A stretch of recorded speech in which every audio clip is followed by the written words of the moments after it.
Olá, sejam todos bem-vindos. Este é o canal do Projeto Autômone. Aqui tratamos de profecias, tratamos da Bíblia, assuntos espirituais. Estamos dando continuidade à série Apocalipse Decifrado.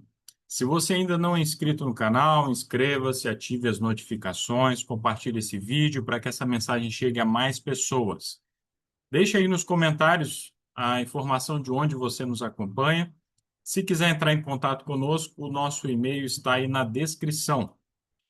Vamos sem delongas à apresentação de hoje.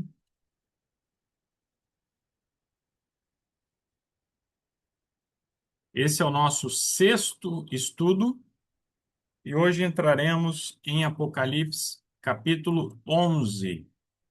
Se você ainda não leu esse capítulo, leia-o para que você então compreenda melhor o que iremos tratar aqui.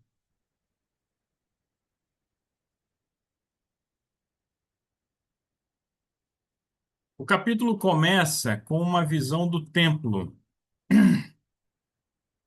Nós sabemos que existia um templo de Deus aqui na Terra, que foi destruído no ano 70 depois de Cristo. Ou seja, na altura que João teve a sua visão, esse templo terrestre já havia sido destruído, né? Porque João teve as visões aí do Apocalipse no final do século I da nossa era, já era bem idoso. Então, o templo em questão é o santuário celestial, que serviu de modelo para o templo aqui na Terra. E Apocalipse 11, capítulo 1, perdão, Apocalipse 11, verso 1, diz o seguinte: E foi-me dada uma cana semelhante a uma vara, e chegou o anjo e disse: Levanta-te e mede o templo de Deus, e o altar e os que nele adoram. Uma medição do templo, né? A medição ela está diretamente relacionada a uma construção, né? Antes de uma construção é preciso medir ali o perímetro, fazer o cálculo para você ter uma ideia daquilo que será investido, né? Os materiais, o tempo, os recursos que serão necessários para aquela determinada construção. Essa visão aqui que João tem relação direta com Ezequiel, ali a partir do capítulo 42, tem uma longa descrição de um templo que nunca chegou a ser construído, né? Diga-se de passagem. Bem, lembrando da estrutura do Apocalipse, né? Daqui a pouco a gente já retoma aí o capítulo 11 propriamente dito, mas localizando sempre esse capítulo na estrutura do Apocalipse. Nós temos aqui o comissionamento de João para profetizar, do capítulo 10 até o capítulo 11, verso 18. Então, estamos nessa seção aí do Apocalipse. E aqui estamos ali no contexto ali do grande conflito, né? Então, ainda estamos na porção histórica do livro do Apocalipse, logo entraremos na porção escatológica, certo? Bem, eu quero destacar aqui, eu tenho aqui o livro Revelação de Jesus Cristo, do Ranko Stefanovic, é um comentário ao livro do Apocalipse, e ele destaca o seguinte: Apocalipse 11, 1 a 14, os 14 primeiros versos do capítulo 11, conclui o interlúdio entre o toque da sexta e da sétima trombeta. No capítulo 10, fomos deixados com a ordem para que João profetizasse acerca de muitas nações. Apocalipse 10, 8 a 11. Apocalipse 11, 1 a 14, dá algumas informações adicionais acerca do conteúdo da mensagem que a igreja, por meio de João, recebeu a ordem de profetizar ao mundo no fim dos tempos, junto com uma explicação da experiência amarga que teriam aqueles que proclamassem o evangelho, que é Apocalipse 11, dos versos 3 a 13. Apocalipse 11, 1 e 2 mostra que a restauração do santuário celestial e de seus ritos, com referência ao preparo dos santos para a segunda vinda, está no cerne da proclamação final do Evangelho. A restauração do santuário, do altar e dos adoradores diz respeito ao governo de Deus, Durante a história do pecado nesta terra, o caráter do Senhor e seu modo de tratar seus súditos têm sofrido ataques constantes. A restauração da mensagem do santuário tem o objetivo de vindicar o caráter de Deus perante todo o universo, restaurar o seu domínio legítimo e estabelecer o reino. Envolve ainda a restauração da mensagem do Evangelho no que diz respeito à obra de expiação de Cristo e sua justiça como único meio de salvação.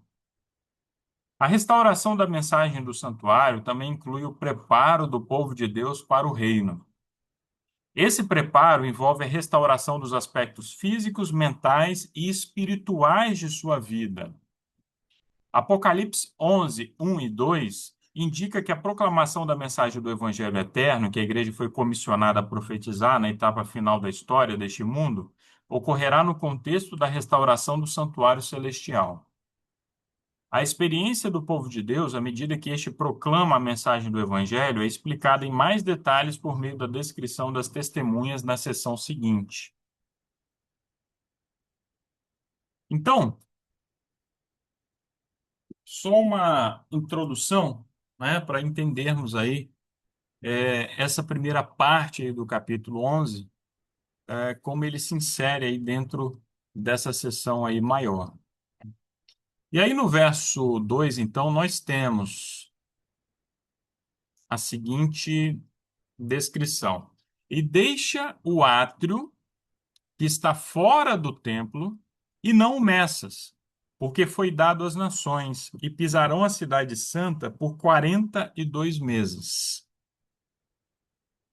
Bem, aqui nós temos uma descrição do tabernáculo, né? Porque a primeira habitação, né, de Deus, vamos dizer assim, foi concedida ali a Moisés, né?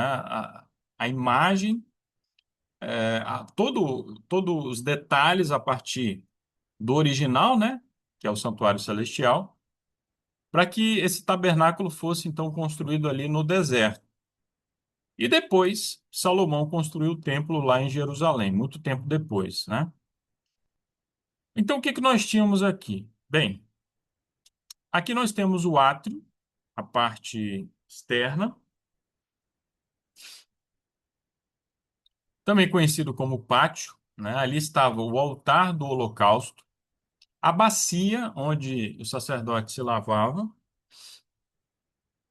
e aqui seria o tabernáculo propriamente dito, com dois compartimentos. Primeiro compartimento, o lugar santo, né? Onde estava ali o candelabro, o altar de incenso e a mesa com os pães da proposição. E lá dentro, um outro compartimento, o lugar santíssimo, onde estava a Arca da Aliança. Dentro da Arca da Aliança estavam ali as tábuas da lei, né, os 10 mandamentos, e uma escultura de dois anjos ali cobrindo essa arca, e a glória de Deus, a Shekinah, ficava ali sobre a arca. Todos os dias, de manhã e à tarde, eram feitos sacrifícios aqui no pátio.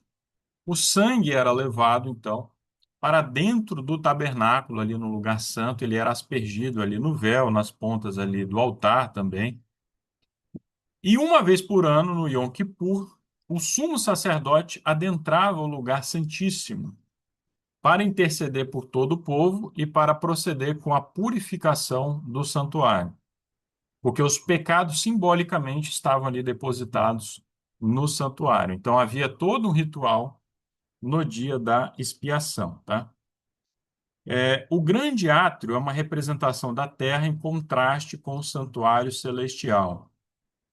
Os gentios, que são mencionados aí no verso 2, são os que não são os adoradores, né? Não são ali do povo de Deus. E aí temos uma referência a 42 meses. Aqueles que nos acompanham aqui desde o início, e principalmente dos estudos que fizemos do livro de Daniel, sabem que na profecia, sobretudo aqui as profecias de Daniel, do Apocalipse, quando temos essa referência a dias, num contexto fortemente simbólico, como é aqui o caso, precisamos aplicar o princípio do dia-ano. seja, cada dia na profecia refere-se a um ano, segundo ali Números 14, 34, e outras passagens da Bíblia que nos permitem fazer essa aplicação. Então, 42 meses, 1.260 dias, tempos e metade de um tempo, tudo isso se refere ao mesmo período de 1.260 anos da supremacia papal. Esse período começou no ano de 538, ali na Idade Média, quando os inimigos do papado, aquelas três tribos germânicas, foram derrotadas e o papado, graças ao Império Romano do Oriente, ali, governado naquela altura pelo Justiniano, ele esteve livre, então, para impor o seu poder, a sua autoridade. Então, começou ali o período de 1.260 anos, a supremacia papal.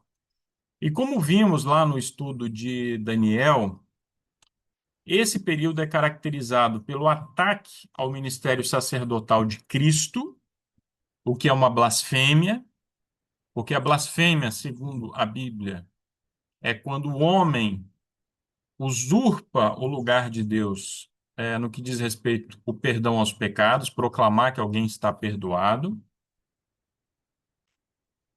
Então, é isso que o papado tem feito ao longo da história, e isso se cristalizou aí nesse período aí de supremacia papal. Vocês estão vendo aí uma ilustração da confissão auricular. É uma pessoa procurando, então, um sacerdote para confessar os seus pecados e obter ali a confirmação do seu perdão. Então, isso é blasfêmia, isso faz parte do ataque ao ministério sacerdotal de Cristo. Esse período também é caracterizado pela perseguição aos santos, grandes perseguições, né, como contra os valdenses e outros grupos mais, contra os reformadores, a partir do século XVI. A adulteração do Decálogo, os 10 mandamentos foram alterados. Essa instituição substituiu a guarda do sábado pela guarda do domingo, domingos e festas. Casa na igreja. Olá, minha irmã. O mandamento que condena a adoração a imagens, ele foi removido e para manter a numeração de 10, o 10º mandamento foi dividido em dois, né? Não desejar a mulher do próximo e não cobiçar nada que pertença ao próximo. Então, temos um decálogo adulterado, e isso pode ser visto no próprio catecismo romano, né? Coloca-se ali lado a lado, inclusive, né? Os 10 mandamentos em Êxodo 20 e os mandamentos instituídos aí pela Igreja Romana. Em Êxodo 25, a partir dos verso 8, verso 9, temos ali a descrição do santuário terrestre, né, que foi construído de acordo com o modelo celestial, como eu falei, e a visão aí do santuário celestial, toda a descrição do ministério de Cristo nesse santuário celestial, isso é muito destacado no livro de Hebreus. Vale a pena ler lá Hebreus 8, verso 2, quando deixa muito claro que tudo que foi construído aqui na terra foi de acordo com o modelo divino, o modelo do santuário que está no céu. Nós temos aí o ritual do santuário, que eu já havia adiantado, né? Temos aí o sacrifício diário ou contínuo, que era realizado ali no pátio 2 vezes por dia, de manhã e à tarde, e o serviço anual no dia da expiação, quando todos afligiam as suas almas, né, e ficavam ali orando em volta ali do tabernáculo, enquanto o sumo sacerdote entrava no lugar santíssimo. E aqui nós temos uma ilustração que representa o belíssimo templo construído durante o reinado de Salomão, né? Muito ouro, outros metais preciosos foram empregados ali na construção desse templo, que era muito majestoso, né? E e ele servia justamente para impressionar os povos pagãos. O chamado de Deus para o povo de Israel era justamente que fosse um povo que levasse a luz ao mundo, né? Que atraísse todos os povos, então, para o Deus verdadeiro, o Deus de Israel. Esse templo foi destruído depois na invasão babilônica, né? Nabucodonosor, o templo foi destruído.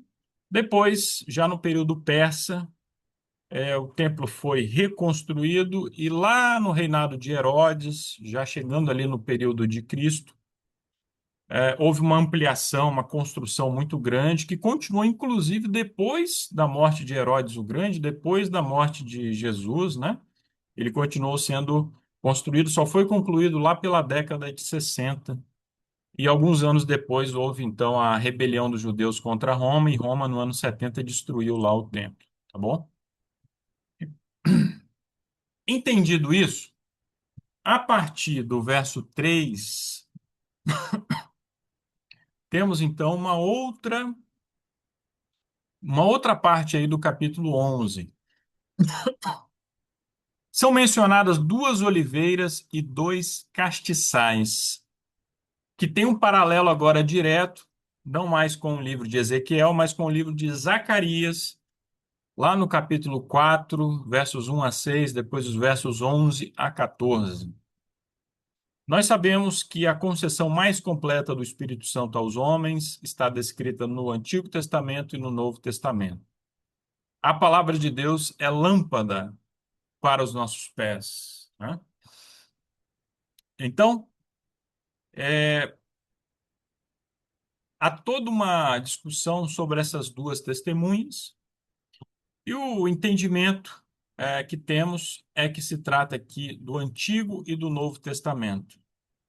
Por quê? Foram momentos ali que o Espírito Santo foi derramado poderosamente. A gente pode pensar ali no ministério de Elias, no Antigo Testamento. No Novo Testamento, nós temos o ministério profético de João Batista e depois o Pentecostes, né, com os discípulos.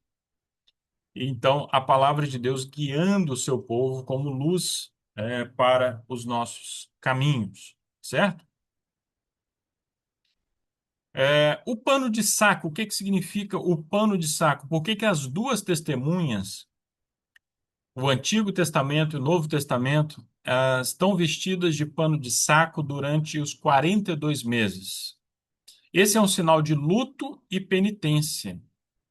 Então, sempre que o povo estava buscando a Deus, estava num processo de reforma, de reavivamento, o povo estava arrependido, o povo tirava suas vestes normais e se vestia de pano de saco, jogava cinzas na cabeça.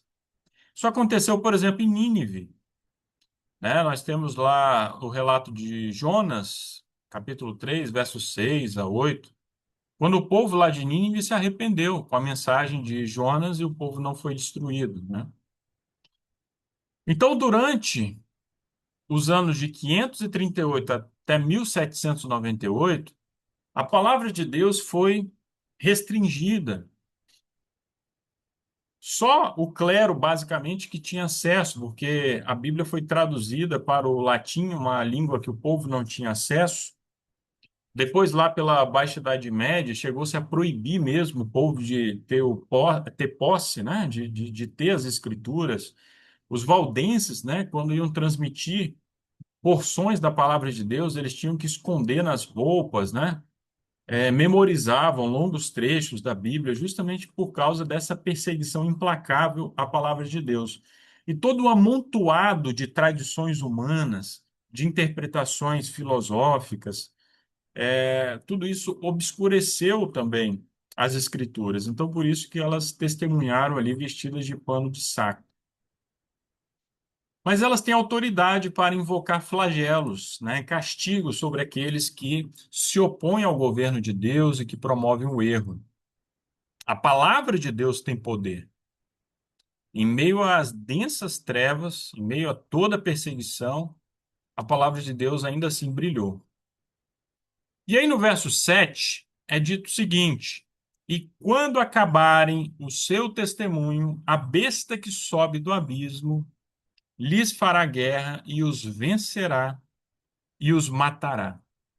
Quero perguntar a vocês que estão aqui nos acompanhando na sala Zoom. Primeiro, quero ver se vocês estão ligados. Quando acaba esse testemunho, então? Quero a data, hein? Quando que acaba esse testemunho das duas testemunhas vestidas de pano de saco? Quem se lembra?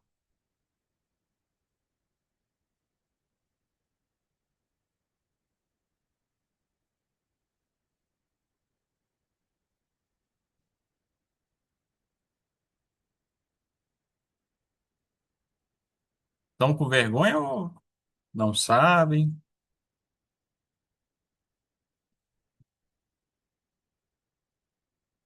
Quando que acaba o período de supremacia papal?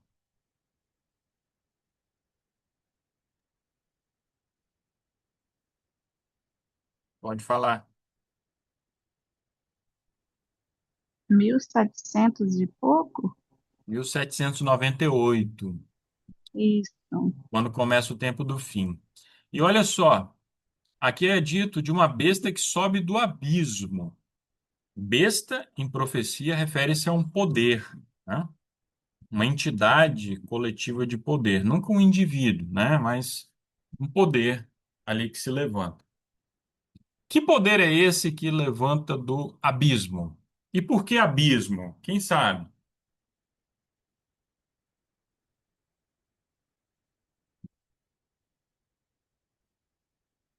Olha, uma dica para vocês. Uma dica, prestem atenção. Existe um capítulo inteiro no livro Grande Conflito tratando desse assunto aqui, tá? Disso que nós estamos falando.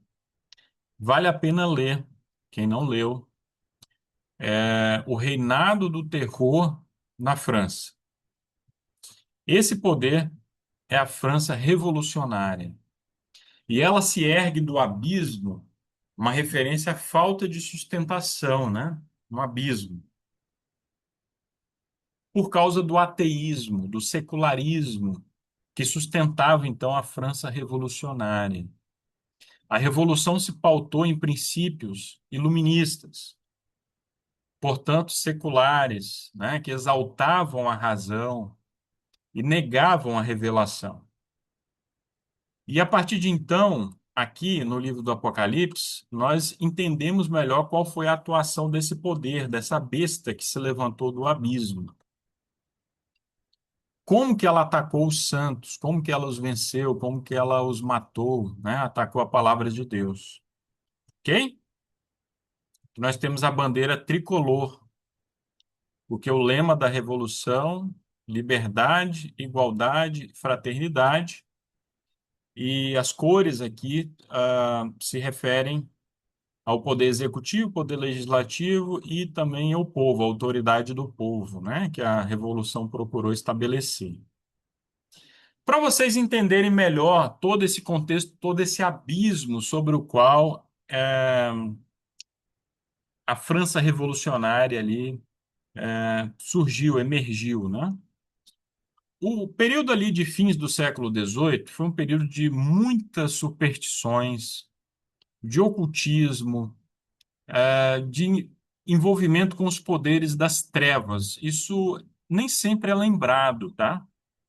Nos livros de história, muitas vezes se exalta ali a razão, né? Período de grandes pensadores, como Rousseau, como Montesquieu e tantos outros. Mas muitos desses homens aí, ditos esclarecidos, né? Que achavam que a Bíblia era um conto de fadas, né? Um livro místico, um livro fantasioso, eles estavam extremamente apegados, a superstições. André Chenier, não sei se é essa a pronúncia, tá? Adaptou antigas superstições às ideias de sua seita. Mesmer atuava em Paris desde 1778 e promovia o magnetismo animal como força curativa. Isso é representado aqui nessa ilustração. E daí, a partir do nome dele, Mesmer, né, o sobrenome, vem a expressão mesmerismo. Então, a ideia de que existia ali um magnetismo, uma força animal, e isso era projetado, então, nas pessoas para promover curas, né? Isso tem relação com a hipnose, com uma série de outras coisas. Ellen White mencionou o mesmerismo diversas vezes nos escritos dela, tá? Lavater, criador da fisiognomia, popularizou o mesmerismo. Não confunda com fisionomia, tá? Fisiognomia. É uma falsa ciência ali, que ele estava promovendo, tá?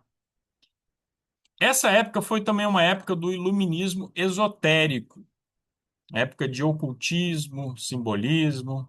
Então, os Rosa-Cruzes ofereciam aparições e realizavam truques. Você já deve ter ouvido falar aí da Ordem Rosa Cruz, né?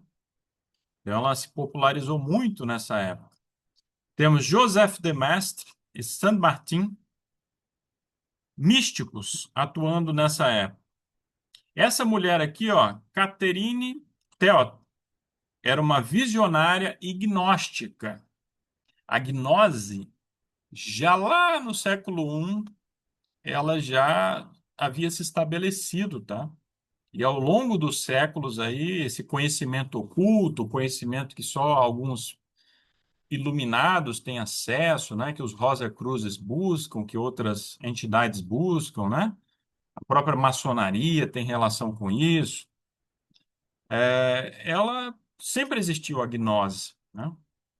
E aí, essa tal visionária aí, essa profetisa, que a gente sabe que era uma falsa profetisa, né?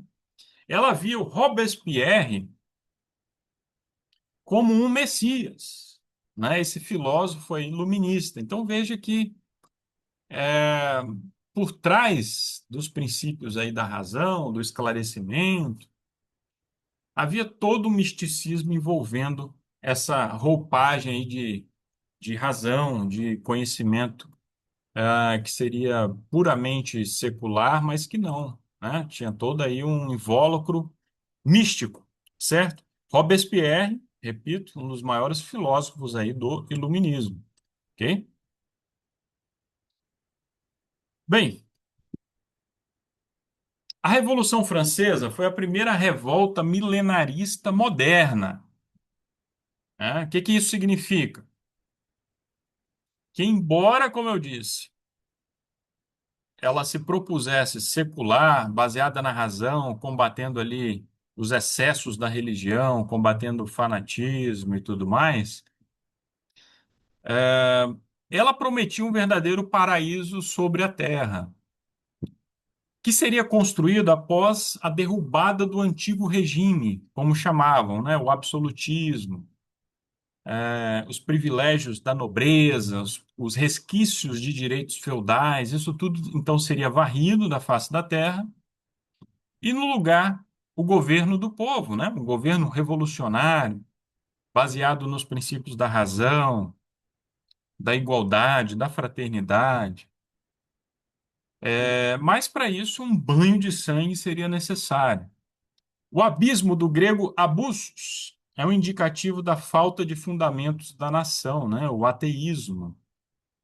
E aí é mencionado o Egito e Sodoma também é mencionada, né?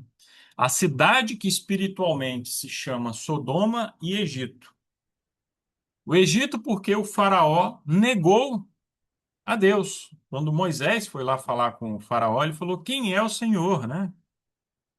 Não conheço o Senhor." Negou a existência de Yahvé. E Sodoma, devido a toda a depravação moral, cidade profundamente depravada. Então, o período revolucionário foi marcado por tudo isso daí, né? O combate à palavra de Deus, às escrituras, à religião revelada, por um lado, e por outro, lá um grande desregramento moral, a ponto de que observadores diziam que em Paris era realmente raro achar uma mulher adulta, né, uma jovem virgem, né? Tamanho era o desregramento ali da cidade. nesses anos aí. No dia 10 de novembro de 1793, o culto cristão foi substituído pelo culto à razão, né? Então, eles decidiram cultuar a razão. Ministros do culto foram obrigados a prestar um novo juramento de fidelidade à República lá no dia 17 de julho de 1797. Então, entre 1793, aqui no final de 1793 e meados de 1797, nós temos ali aproximadamente 3 dias e meio, ou seja, 3 anos e meio, né, na profecia, desse período aqui do terror, esse período em que a palavra de Deus foi duramente combatida. Apocalipse 11, verso 10, nós temos aí o júbilo dos ímpios. E os que habitam na terra, é uma linguagem, eu já falei aqui para vocês, o Apocalipse se refere aos ímpios como os habitantes da terra, né, aqueles que habitam na terra, se regozijarão sobre eles e se alegrarão e mandarão presentes uns aos outros, porquanto estes dois profetas, no Antigo Testamento e no Novo Testamento, tinham atormentado os que habitam sobre a terra, né? Então, a palavra de Deus condena o pecado, condena o desregramento moral, e por isso que os ímpios se voltam contra a palavra de Deus. O ódio ao cristianismo foi muito intenso nesses anos, e depois, essa fase do terror serviu de inspiração para outros regimes totalitários, né, que vieram aí na história, como os regimes comunistas do século XX. Guilhotina, patriotismo e o culto da fraternidade, né? Se difundiu a guilhotina, chegou um momento que a única punição para os crimes passou a ser a pena de morte, a guilhotina. Templos cristãos foram depredados, túmulos foram profanados. Calcula-se aí uma estimativa até modesta, tá? Entre 2 e 5 mil sacerdotes foram executados, né? E essa execução muitas vezes dos sacerdotes se davam dessa forma aqui, né? Era uma forma de zombaria. Ah, como vocês batizam as pessoas, então vocês vão ser batizados também. Amarravam os sacerdotes de dois em dois, levavam até o meio do rio e lá eles eram jogados e morriam ali afogados dessa forma atroz ali. Foi instituído por Robespierre, né? Um dos grandes líderes aí da Revolução, o culto do Ser Supremo, né, que acabou aí com essa fase aí da descristianização. Ele entendeu que precisaria estabelecer um tipo de culto ali mesmo, né, e interromper essa perseguição mais inflamada contra o cristianismo. Esse culto, notem bem, olha que coisa, incluía a imortalidade da alma. Então, aqueles homens que eram ligados à razão, iluminismo e tudo mais, mas acreditavam na imortalidade da alma, né? As cerimônias eram muito chatas e com um padrão de crença que variavam muito, tá? O que que vem depois desse período tenebroso da história da humanidade? A exaltação das testemunhas. Vocês podem ler isso entre os versos 11 e 12. Um símbolo da popularidade das escrituras no início ali do século XIX, o período ali das grandes sociedades bíblicas, uma sociedade bíblica britânica, né? Imprimindo as escrituras, difundindo a Bíblia, tornando a Bíblia cada vez mais acessível às pessoas.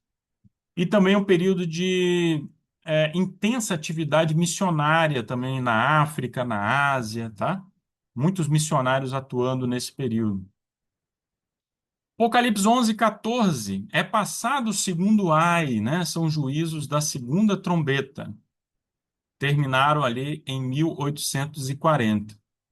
Terceiro ai são os acontecimentos ligados à sétima trombeta. Apocalipse 11, 19, nós temos ali: e abriu-se no céu o templo de Deus, e a arca da sua aliança foi vista no seu templo. E houve relâmpagos, e vozes, e trovões, e terremotos, e grande saraiva.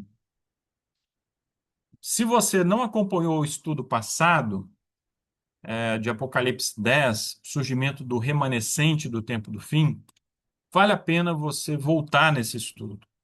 E aqui, como é comum no Apocalipse, né, e nos livros proféticos, há uma retomada com uma ampliação daquilo que já tinha sido visto anteriormente. Porque o remanescente do tempo do fim é aquele que guarda os mandamentos de Deus e tem o testemunho de Jesus. Então, justamente aqui nesse período do tempo do fim, no início aqui do período do tempo do fim, um povo se levanta falando da obediência à lei de Deus, chamando a atenção para os 10 mandamentos, não apenas 9 mandamentos. E por isso que temos aqui uma referência à Arca da Aliança, que é vista então no templo, certo? E também uma referência ao início do ministério de Jesus no lugar santíssimo. No dia 22 de outubro de 1844, Cristo então passou do lugar santo para o lugar santíssimo, iniciando ali o seu ministério no lugar santíssimo. É o período do juízo pré-advento, do juízo investigativo. Deus é exaltado, temos o julgamento dos mortos no juízo pré-advento, a adoração dos 24 anciãos, né, representando aí a igreja do Antigo Testamento e a igreja do Novo Testamento, né, as 12 tribos de Israel, os 12 apóstolos. Temos tudo nessa sessão aí, e depois uma menção ao reino eterno de Deus, certo?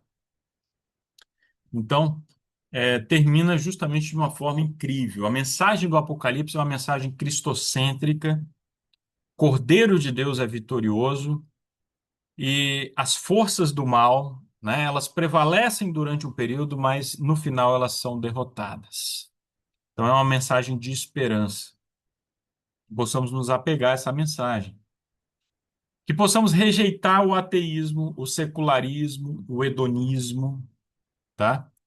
O ateísmo, a negação de Deus, o secularismo, a vida separada dos princípios bíblicos, né? Uma vida secularizada, ligada às coisas dessa terra. Nós não somos dessa terra, né? E o hedonismo é a busca desenfreada pelos prazeres, né?